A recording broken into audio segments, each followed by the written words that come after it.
పవన్ కళ్యాణ్ హైదరాబాద్కి వచ్చి వెళ్ళిపోయినప్పటికీ కూడా ఇంకా పవన్ కళ్యాణ్ రాజేసిన మంటలు మండుతూనే ఉన్నాయి.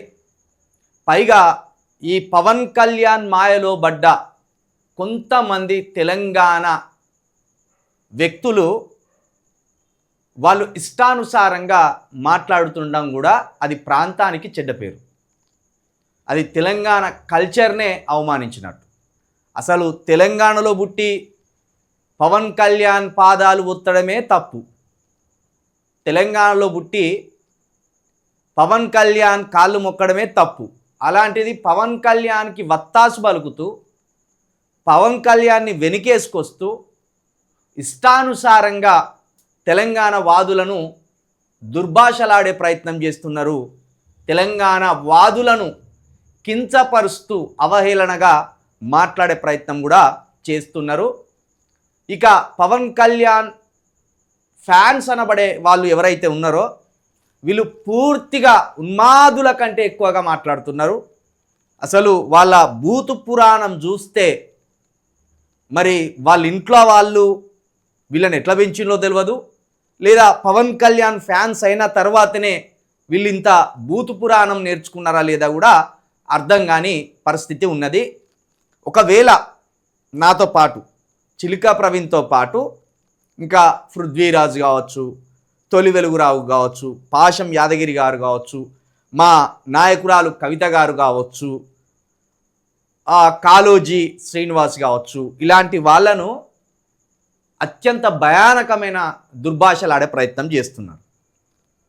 సరే నాటుంటున్నంటే నేను ఆ బూతులను స్వీకరించాను కాబట్టి తిరిగి మీ ఇంట్లో వాళ్ళకే అవి తలుగుతాయి. కానీ పాపం ఆయనే పృథ్వీరాజు మనోవేదనతోటి నిన్న మాట్లాడిండు. ఇవేం బూతులు రా భయ్ అని మాట్లాడిండు. నేనేమంటున్నా అంటే ఇప్పుడు చిల్క ప్రవీణ్ని తిట్టడానికో, కవిత గారిని దుర్భాషలు ఆడడానికో, లేకపోతే ఇంకొకరిని దుర్భాషలు ఆడడానికో మీరు ఇంత సమయం వెచ్చిస్తున్నారు కదా. ఒకవేళ మీరు పెట్టే బూతు పదం ఏదైతే ఉన్నదో మీ అమ్మ, మీ అక్క, మీ చెల్లె, మీ భార్య, మీ ఇంట్లో ఉన్న మహిళలకు ఇగో ఇలాంటి బూతులు మేము సోషల్ మీడియాలో ఇతరులను తిట్టడానికి పెడుతున్నామని ఒకసారి చూపించారు. మీకు చెప్పులతోటి వాళ్ళు సమాధానం చెప్పకపోతే అడుగురు. అంటే మనము సోషల్ మీడియాలో మన ఫేస్ కనబడదు, సోషల్ మీడియాలో మనం ఊరు పేరు లేకుండా కూడా మనము ఐడితోటి నడపొచ్చు, ఇష్టానుసారంగా దుర్భాషలు ఆడొచ్చు. అంటే మీ బతుకులు ఎంత అద్మానమో మీ ఇంట్లో మహిళలు చూస్తే అర్థమవుతుంది. ఎవడో ఒకడి కోసం ఇంకొకరిని ఇష్టానుసారంగా దుర్భాషలు ఆడతారా? మీకు జ్ఞానం ఉంటే కవిత గారు కావచ్చు, చిల్క ప్రవీణ్ కావచ్చు, ఇంకొకరు కావచ్చు పవన్ కళ్యాణ్ని విమర్శిస్తున్నారు. పవన్ కళ్యాణ్ భార్యనో, పవన్ కళ్యాణ్ అమ్మనో, పవన్ కళ్యాణ్ బిడ్డలనో, పవన్ కళ్యాణ్ అక్కలనో తిడతలేరు, వాళ్ళను బూతులు జారతలేరు. పవన్ కళ్యాణ్ని మాత్రమే విమర్శిస్తున్నారు. అది కూడా పార్లమెంటరీ లాంగ్వేజ్లో విమర్శిస్తున్నారు. బూతులతోటి దాడులు చేస్తలేరు. మీరు బూతులు మాట్లాడినంత మాత్రాన అవతలోని మానసిక ధైర్యాన్ని దెబ్బతీస్తామని మీరు భావిస్తే అవే బూతులు మీ ఇంట్లోకి వర్తిస్తాయి. అవే బూతులు మీ ఇంట్లోకి వర్తిస్తాయి అనేది అర్థం చేసుకోండి. నీ ఇంట్లో తల్లిని గౌరవించలేనివి సమాజంలో ఇంకో తల్లిని ఎట్లా గౌరవిస్తావురా? అవలేను. పవన్ కళ్యాణ్ ఇవే నేర్పిండా మీకు? పవన్ కళ్యాణ్ గుడుంబ శంకర్ లాంటి ఒక చిల్లర సినిమా తీసిండు కాబట్టి మీరు అట్లా చిల్లరగానే లెక్కాయంలు. పవన్ కళ్యాణ్ జై భీమ్ లాంటి ఒక సినిమా తీస్తే మీరు జ్ఞానవంతులవు. పవన్ కళ్యాణ్ చిరంజీవి గారిలో ఒక ఠాగూర్ సినిమా తీస్తే మీరు జ్ఞానవంతులవుతారు. పవన్ కళ్యాణ్ ఒక స్టాలిన్ లాంటి సినిమా తీస్తే మీరు జ్ఞానవంతులు అవుతారు. వాడు తీసిన అన్ని చిల్లర సినిమాలు కాబట్టి వాని ఫ్యాన్స్గా మీరు చిల్లర నేర్చుకుంటారు. ఎవరిని భయపెట్టిద్దామనరా మీరు? బూతులతోటి ఎవరిని మానసికంగా కుంగదిద్దామని? పోరాటానికి దిగినోడు మానసికంగా కుంగిపోతాడా? వదిలితే ప్రాణం వదిలేస్తాడు. ఈ బూతులకు భయపడతాడా ఆయన అంటే పృథ్వీరాజు తట్టుకోలేక నిన్న ప్రెస్ మీట్ పెట్టి ఇవేం బూతులరా నాయన అని బాధపడతాను. మా అటువంటి వాళ్ళం ఈ వెంట్రుక కూడా ఆ బూతులను పట్టించుకోం. ఎందుకంటే నీ తల్లిని గౌరవిస్తాం, ఎందుకంటే మా తల్లితో మీ తల్లి సమానం కాబట్టి గౌరవిస్తాం. పవన్ కళ్యాణ్కి తల్లి లేదా? పవన్ కళ్యాణ్కి 2 అక్కలు లేరా? పవన్ కళ్యాణ్కి 2 పిల్లలు ఆడపిల్లలు లేరా? పవన్ కళ్యాణ్కి భార్యలు లేరా? మరి వాళ్ళ భార్యలతోటి ఇతర భార్యలు సమానం కాదా? పవన్ కళ్యాణ్ తల్లితోటి ఇతర తల్లులు సమానం కాదా? ఆ జ్ఞానం లేదురా స్టూపిడ్ ఫెలోస్లారా? మీరు మూర్ఖులని, మీరు వెధవలని మీరు పెట్టే కామెంట్స్ని బట్టే అర్థమవుతుంది మీరు ఎంత చిల్లరగాన్లు, మీ బతుకులు ఎంత చిల్లరవి అనేవి మీ కామెంట్స్ని బట్టే అర్థమవుతుంది. మీరు చదువుకొని మూర్ఖులని కేవలం ఆ థియేటర్ల పొంటి తిరిగి, ఆ మురికి కాలువల పొంటి తిరిగి మీ బతుకులన్నీ ఆగం చేసుకుంటున్నారని మీరు పెట్టే కామెంట్స్ని బట్టే అర్థమైపోతుంది. మీ స్థాయి ఏంది, మీ బతుకేంది అనేది మీరు బట్టే బూతు పురాన్ని బట్టే అర్థమవుతుంది. కాబట్టి ఈ సమాజంలో జ్ఞానవంతులుగా ఎదగండి, ఈ సమాజంలో దర్జాగా బట్టలు వేసుకొని బతకండి, ఈ సమాజంలో ఉద్యోగం చేసుకొని బతకండి. వాడెవడో చిల్లర సినిమాలు తీస్తే కాసేపు ఎంటర్టైన్ అయ్యి తర్వాత పోయి మళ్ళీ పని చేసుకోవాలి. కానీ వాని కోసం తెలంగాణ సమాజంలో తెలంగాణ కోసం కొట్లాడుతున్న వాళ్ళ మీద బూతులతో విరుచుకపడతారా? అంటే పవన్ కళ్యాణ్ మీకు ఏం నేర్పిండి అనేది దీంట్లో అర్థమైతే లేదు. నేను మళ్ళీ అంటున్నా, మీరు బూతులతోటి విరుచుకపడాలని చూస్తే మాకు పోయేది ఏమీ లేదు.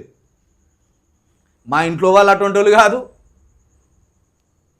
అలాంటి బూతు పురాణానికి అవమానపడి వేదన పడి ఆగిపోయేటోళ్ళం అంతకంటే కాదు. దాడులను ఎదుర్కొన్న వాళ్ళం, జైలు గోడలను ఎదుర్కొన్న వాళ్ళం, 10ల సంఖ్యలో కేసులను ఎదుర్కొన్న వాళ్ళం. ఆఫ్టర్ ఆల్ మీ మురికి నోరు, మీ బురద నోరు, మీ బురద మాటలను తట్టుకునే శక్తి లేదనుకుంటున్నారా?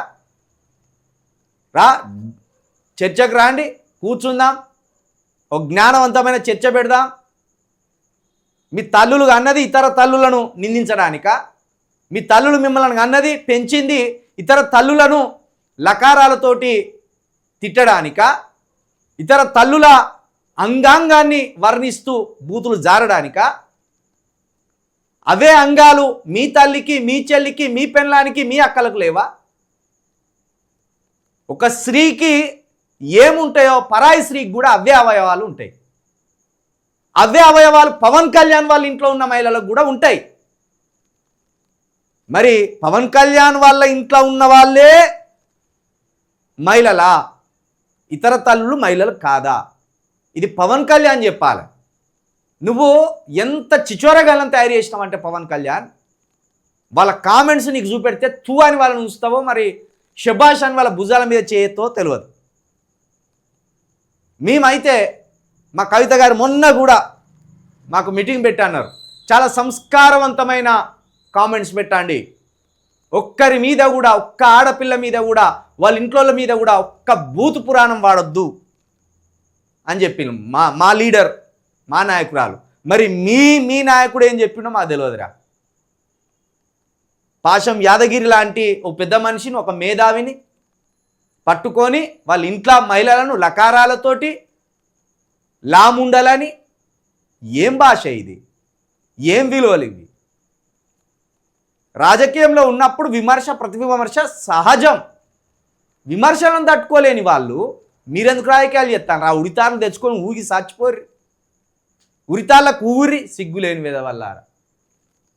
నేను మళ్ళీ చెప్తున్నా, పవన్ కళ్యాణ్ గారు, మీ ఫ్యాన్స్ అనబడే వాళ్ళను మీరు మూర్ఖులుగా తయారు చేసిండ్రు, ఉన్మాదులుగా తయారు చేసిండ్రు. అంటే మీరు విమర్శలకు అతీతుడా? దైవాంశ సంభూతుడుగాను వేట కుక్కల్లాగా తయారు చేసినావాను? తీవ్రవాదుల్లాగా తయారు చేసినవా? వాళ్ళని సంస్కారంగా బతకమని చెప్పు, సంస్కారవంతమైన కామెంట్స్ పెట్టానని చెప్పు. అరే బాబు, నా ఇంట్లో కూడా 2 ఆడపిల్లలు ఉన్నారు, నాకు తల్లి ఉన్నది, 2 అక్కలు ఉన్నారు, నాకు భార్య ఉన్నది, అలాంటి వాళ్ళే ఇతర ఇండ్లలో ఉంటారా? అట్లా బూత్ కామెంట్స్ పెట్టకండ్రా అని చెప్పు. వాళ్ళు మారలేదనుకో, వాళ్ళ బతుకు మొత్తం ఆ పందికంటి నంగు ఉంటుంది. పంది కంటే హీనమైన వ్యక్తులని అర్థం. నిన్న పృథ్వీరాజు బాధపడతాను చాలా బాధ అనిపించింది.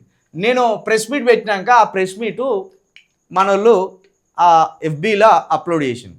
ఇక చూడాలి మొత్తం బూతులే. నాకేం కాదు, నేను అసలు పట్టించుకోను వాటిని.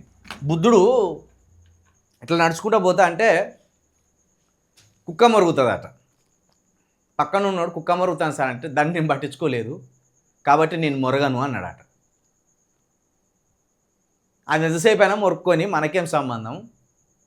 దాని అరుపులను నేను స్వీకరిస్తే కదా రియాక్ట్ అవ్వడానికి. అట్లాగే బూతులు మాట్లాడేటోళ్ళు కూడా ఎవరైతే ఉంటారో ఆ బూతులకు మనం రియాక్ట్ అయితే వాడు ఆధిపత్యం సాధించిన అనుకుంటాడు. ఆ బూతుల్ని స్వీకరించినప్పుడు తిరిగి బూతులన్నీ మీ ఇంట్లోకి తాకుతాయి. అట్లా ఫాలో అవుతాం మేము.